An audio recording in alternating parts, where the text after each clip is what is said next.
Pouvez-vous imaginer vivre une crise cardiaque complètement seul, sans personne pour vous aider? C'est une peur réelle et dévastatrice, mais savoir quoi faire dans ces moments-là peut faire la différence entre la vie et la mort. Aujourd'hui, je vais vous enseigner une technique simple et vitale qui pourrait vous sauver la vie dans une telle situation. N'attendez pas qu'il soit trop tard, cette information peut tout changer. Imaginez maintenant ceci, vous êtes seul à la maison, c'est une soirée tranquille et tout semble normal. Vous vous détendez en regardant la télévision ou en tripotant votre téléphone portable. Soudain, vous ressentez une pression lancinante dans la poitrine. Vous vous dites, ce doit être le stress ou la fatigue. Mais au lieu de disparaître, la pression augmente. En quelques secondes, la douleur commence à irradier dans votre cou, votre bras gauche, et soudain, une sueur froide envahit votre corps. Votre respiration devient lourde, difficile, et votre cœur semble battre de manière incontrôlée. C'est alors que vous réalisez qu'il pourrait s'agir d'une crise cardiaque. Que feriez-vous maintenant? Tousser? Boire un verre d'eau? Prendre des médicaments? En réalité, dans ce genre de situation, chaque seconde vaut de l'or. Savoir ce qu'il faut faire et ne pas faire peut faire la différence entre se sauver et attendre vainement de l'aide. Dans cette vidéo, je vous montrerai tout ce que vous devez savoir pour agir rapidement en cas de crise cardiaque, surtout s'il n'y a personne pour vous aider. Il s'agit de mesures pratiques et bien fondées qui peuvent littéralement sauver des vies. Pas seulement la vôtre, mais peut-être celle d'un ami, d'un membre de votre famille ou même d'un inconnu. Restez donc avec moi jusqu'à la fin, car ce que vous allez apprendre pourrait bien être la connaissance la plus importante que vous ayez jamais eue sur votre santé. Laissez-moi vous poser une question, avez-vous déjà été dans une situation similaire ou connaissez-vous quelqu'un qui a eu une crise cardiaque? Si c'est le cas, vous savez à quel point cela peut être effrayant. Dites-moi dans les commentaires où vous en êtes et, si vous le souhaitez, partagez votre histoire. Et profitez-en pour vous abonner à la chaîne, car nous parlons ici de santé d'une manière simple mais puissante. Chaque semaine, je vous apporte des informations qui peuvent faire une grande différence dans votre vie. Tout d'abord, savez-vous reconnaître les signes d'une crise cardiaque? Si c'est le cas, félicitations. Moins de 5% des personnes sont capables d'identifier les symptômes à temps. Mais si vous ne savez pas ou si vous avez des doutes, calmez-vous, car je vais vous les expliquer. Les symptômes les plus courants sont une douleur dans la poitrine qui ressemble à une énorme compression ou à un poids, comme si un éléphant était assis sur votre poitrine. Cette douleur peut s'étendre au cou, aux épaules, au dos et au bras gauche, bien que dans certains cas, elle puisse également atteindre le bras droit. Vous pouvez ressentir un essoufflement, des nausées, des vertiges ou même une sensation d'anxiété intense, comme si quelque chose de terrible était sur le point de se produire. Dans certains cas, une crise cardiaque peut se manifester de manière plus subtile, par exemple par une légère douleur ou une gêne dans l'estomac, que de nombreuses personnes confondent avec une simple indigestion. Il est essentiel de reconnaître ces signes, car le temps presse. Plus tôt vous agirez, plus vous aurez de chances de minimiser les dommages causés à votre cœur et même de sauver votre vie. Alors, rejoignez-moi et apprenez exactement ce qu'il faut faire si vous êtes seul et que vous pensez être en train de faire une crise cardiaque. C'est peut-être l'information la plus précieuse que vous ayez jamais entendue. Laissez-moi vous dire quelque chose d'important, le corps est comme un super-héros silencieux qui envoie des signaux lorsque quelque chose ne va pas. Le problème, c'est que nous ne comprenons pas ou ignorons souvent ces signaux. Aujourd'hui, je vais vous expliquer les signes les plus courants qui peuvent apparaître avant une crise cardiaque. Soyez attentifs, car cela pourrait vous sauver la vie ou celle d'un être cher. Commençons par le premier signe de danger. Mais d'abord, assurez-vous d'être abonné à la chaîne, car vous y trouverez de nombreux autres conseils et informations précieuses sur la façon de prendre soin de votre cœur. Ne manquez rien. Premier signe, des vertiges ou une sensation de faiblesse. Vous connaissez cette sensation de vertige qui vous envahit soudain, comme si tout tournait ou que vous alliez vous évanouir. Cela peut être bien plus qu'une simple sensation de malaise. Lorsque le cœur ne pompe pas correctement le sang, la pression artérielle peut chuter et le cerveau ne reçoit pas assez d'oxygène. Résultat? Vous vous sentez étourdi, faible ou vous perdez même l'équilibre. Pensez maintenant à une femme qui, au milieu d'une journée bien remplie, ressent des vertiges et se dit « Oh, ce n'est sûrement que de la fatigue ». Cela arrive tout le temps. Chez les femmes, ce symptôme est encore plus fréquent que les douleurs thoraciques et il est souvent ignoré. Mais voici un conseil, si ces vertiges s'accompagnent de sueur froide ou d'un essoufflement, n'attendez pas. C'est un signal d'alarme qu'il faut prendre au sérieux. Deuxième signe, lourdeur ou picotement dans les bras. Avez-vous déjà entendu l'histoire selon laquelle une douleur dans le bras gauche est le signe d'un problème cardiaque? C'est vrai, mais cela ne s'arrête pas là. Il peut s'agir du bras droit, des deux bras ou même des mains et des coudes. Imaginez que le cœur appelle à l'aide et envoie cette alerte au bras parce qu'il partage des connexions nerveuses. Le bras gauche est le plus courant car il est le plus proche du cœur, mais si vous ressentez une lourdeur, une douleur ou des picotements, surtout s'ils apparaissent soudainement, ne les sous-estimez pas. De plus, ces symptômes peuvent varier d'une personne à l'autre. Ainsi, si vous ressentez quelque chose d'étrange dans vos bras en même temps qu'un autre signe, comme des vertiges ou des sueurs, il est temps de demander de l'aide. Troisième signe, sueur froide et peau pâle. Avez-vous déjà commencé à transpirer de façon inattendue, sans effort ni chaleur? Qu'en est-il de cette sueur froide qui fait coller vos vêtements et qui s'accompagne d'une pâleur effrayante? Ce n'est pas normal. Lors d'une crise cardiaque, le corps se met en mode d'urgence. Il libère de l'adrénaline pour tenter d'équilibrer la situation, mais cela vous fait transpirer beaucoup et la circulation est entravée, ce qui rend votre peau pâle. Pensez à quelqu'un qui est au travail, qui commence à ressentir des sueurs froides et qui se dit « c'est probablement de l'anxiété ». Ne faites pas cette erreur. C'est l'un des signes les plus évidents que le cœur est surchargé. Même si cela semble simple, mieux vaut prévenir que guérir. Connaissiez-vous déjà ce signe? Vous a-t-il surpris? Faites-moi savoir dans les commentaires si vous avez remarqué quelque chose de ce genre chez vous ou chez un proche. Je suis curieux de le savoir et je vous aiderai en vous donnant plus d'informations. Quatrième signe, nausées et mal des transports. Celui-ci est intéressant. On n'associe pas souvent les nausées ou l'envie de vomir à un problème cardiaque, mais on devrait le faire. Lors d'une crise cardiaque, le cœur malade peut embrouiller l'organisme, provoquant un malaise dans l'estomac qui ressemble à une mauvaise digestion. Par exemple, imaginons une personne qui a pris un dîner normal, va se coucher et commence à se sentir étrangement nauséeuse. Elle se dit « Oh, c'est la nourriture, j'ai mangé trop vite ». Mais en fait, il pourrait s'agir de son cœur qui lui demande de l'aide. Ce symptôme est particulièrement fréquent chez les femmes, et pire encore, il peut apparaître seul ou accompagné d'autres signes, tels que des sueurs ou des douleurs thoraciques. Si vous vous sentez anormalement nauséeuse, surtout si elle s'accompagne d'autres symptômes, soyez vigilante. Ce ne sont là que 4 signes que le corps peut vous donner avant une crise cardiaque. Y en a-t-il d'autres? Ouvrez l'œil et partagez ces informations avec vos proches, car la connaissance de ces signes peut faire toute la différence le moment venu. Cinquième signe, nausées, mal des transports ou même vomissements. Vous connaissez cette sensation désagréable au niveau de l'estomac qui vous fait penser « ai-je mangé quelque chose de mauvais ?» ou cette envie soudaine de vomir qui surgit de nulle part? Il s'agit peut-être d'un signal d'alarme de votre cœur. Cela se produit surtout en cas d'infarctus diaphragmatique, qui touche la partie inférieure du cœur, juste à côté du diaphragme. Lorsque le cœur ne reçoit pas suffisamment d'oxygène, il peut interférer avec le fonctionnement du nerf vague. Ce nerf est comme un câble de communication entre le cœur et le système digestif, et cette interférence peut provoquer des nausées ou des vomissements. Chez les femmes, ce symptôme est encore plus fréquent que chez les hommes, et malheureusement il est souvent confondu avec une simple indigestion ou tout autre problème digestif. Cette erreur peut retarder le diagnostic et le début du traitement. Autre point important, chez les personnes diabétiques, les nausées peuvent être le seul symptôme d'un infarctus. En effet, la neuropathie diabétique réduit la capacité à ressentir la douleur, comme la douleur thoracique typique. Par conséquent, si ce malaise apparaît en même temps que d'autres signes d'alerte, ne le sous-estimez pas. Il pourrait s'agir de quelque chose de beaucoup plus grave qu'il n'y paraît. Sixième signe, l'essoufflement. Imaginez maintenant ceci, vous êtes en train de faire quelque chose de simple, comme monter un escalier ou même avoir une conversation, et soudain vous vous sentez essoufflé, comme si vous veniez de courir un marathon.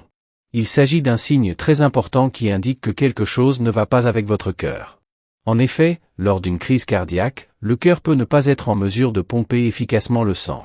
Cela peut entraîner une accumulation de liquide dans les poumons, d'où une sensation d'étouffement ou des difficultés à respirer. De nombreuses personnes ignorent ce symptôme, pensant qu'il s'agit simplement de fatigue ou d'un manque de forme physique. Mais si vous vous rendez compte que de simples activités vous essoufflent sans raison précise, comme une grippe ou un effort physique intense, consultez immédiatement un médecin. Cette sensation d'essoufflement peut être le premier signe que votre cœur est surchargé. Septième signe, anxiété extrême ou sentiment que quelque chose de grave est sur le point de se produire. Voici un signe que beaucoup de gens n'associent pas au cœur. Cette anxiété inexplicable, cette peur intense ou le sentiment que quelque chose de très grave est sur le point de se produire. De nombreuses personnes ayant subi une crise cardiaque font état de cette sensation, comme si le corps savait que quelque chose ne va pas avant même que l'on s'en rende compte.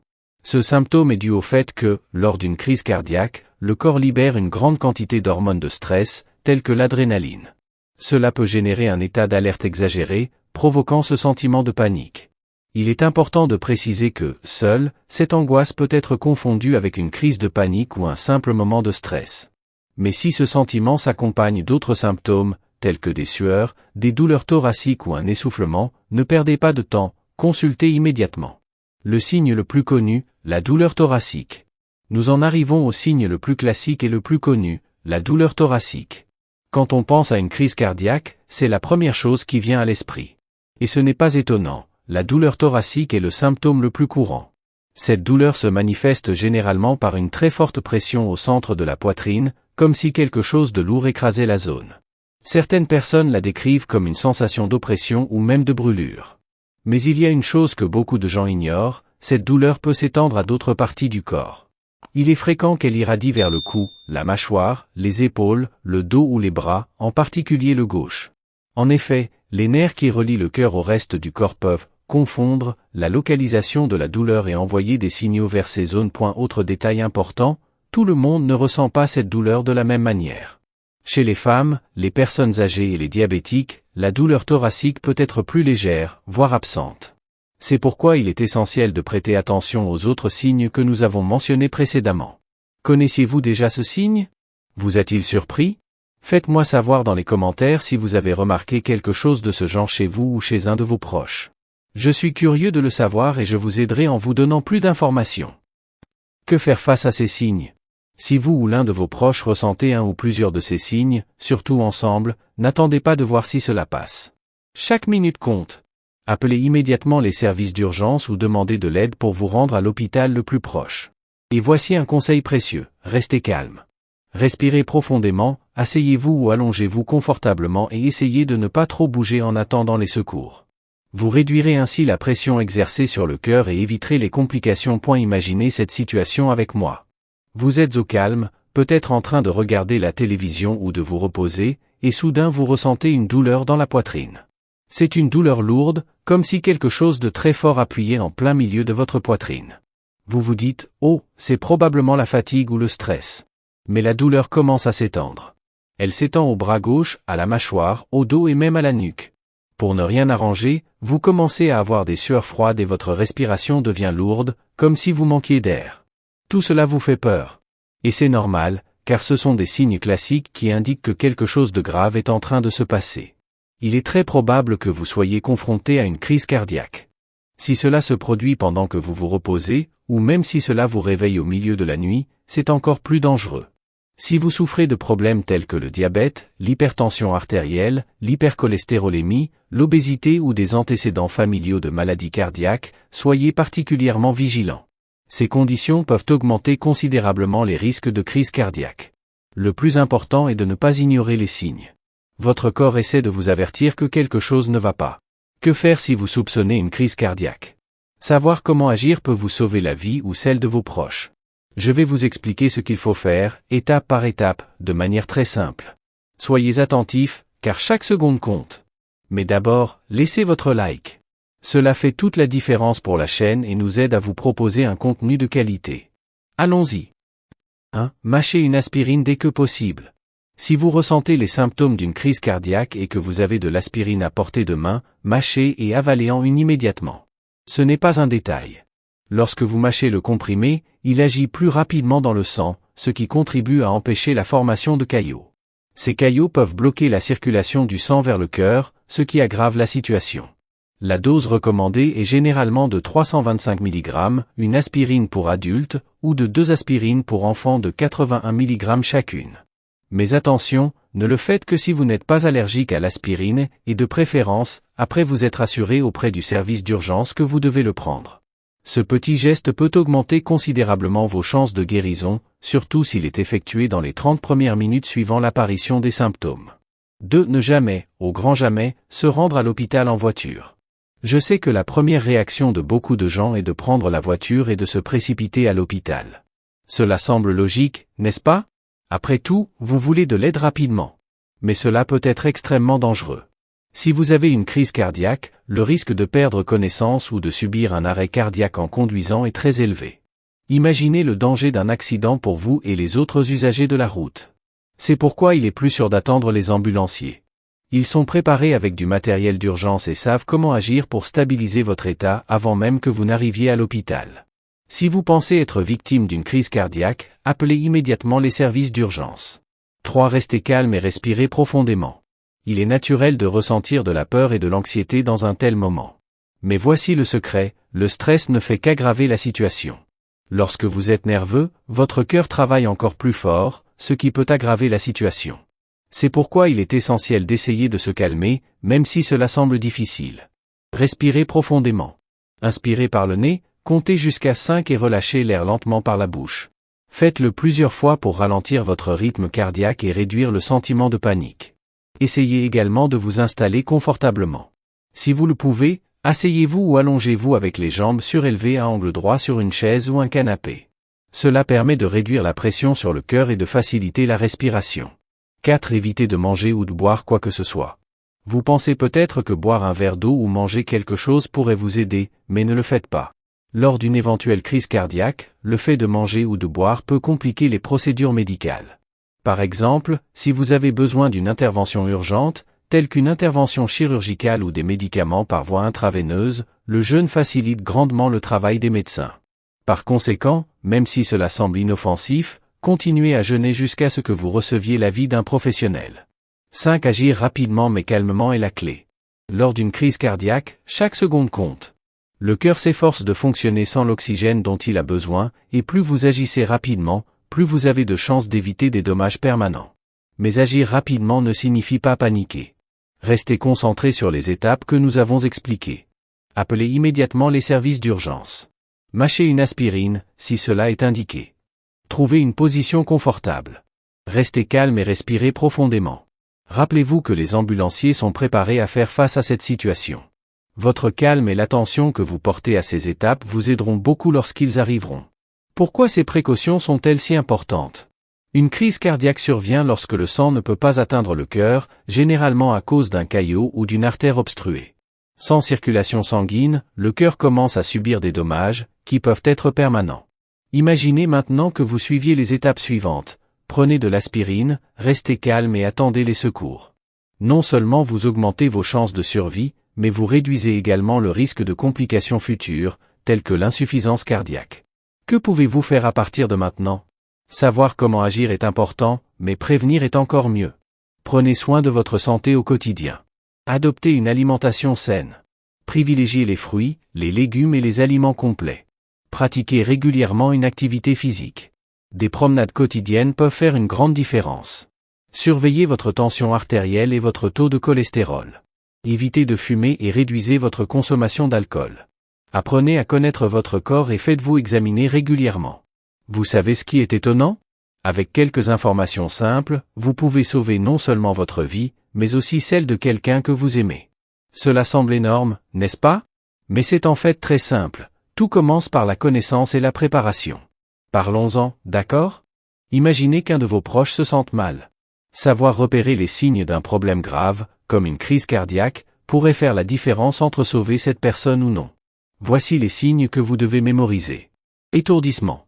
Engourdissement de certaines parties du corps. Sueur froide. Nausées. Essoufflement. Anxiété soudaine, douleur ou pression dans la poitrine. Si vous ou l'un de vos proches ressentez ce genre de choses, il est temps d'agir, et vite. La première chose à faire est d'appeler les services d'urgence. En attendant, mâcher une aspirine, si elle est indiquée, peut être utile, car elle agit comme un super-héros qui aide le sang à mieux circuler. Et surtout, restez calme. Cela semble difficile, mais c'est essentiel pour aider. Savez-vous pourquoi tout cela est si important ? Parce que le temps est la clé. Plus vous agissez vite, plus vous avez de chances de sauver une vie. Maintenant, c'est à vous de jouer. Prendre soin de son cœur, c'est s'engager pour la vie. Partagez ces informations avec votre famille et vos amis. On ne sait jamais qui pourrait en avoir besoin. Après tout, savoir repérer les signes et agir rapidement peut faire la différence entre la vie et la mort. Si vous avez vécu une telle expérience ou si vous connaissez quelqu'un qui a eu une crise cardiaque, faites-le moi savoir dans les commentaires. Échangeons nos expériences et créons ensemble un réseau de soutien et de sensibilisation. Et bien sûr, n'oubliez pas de vous abonner à la chaîne pour découvrir d'autres conseils de santé qui peuvent transformer votre vie. Merci d'avoir été avec moi jusqu'à la fin. À la prochaine fois, hein ? Prenez soin de vous.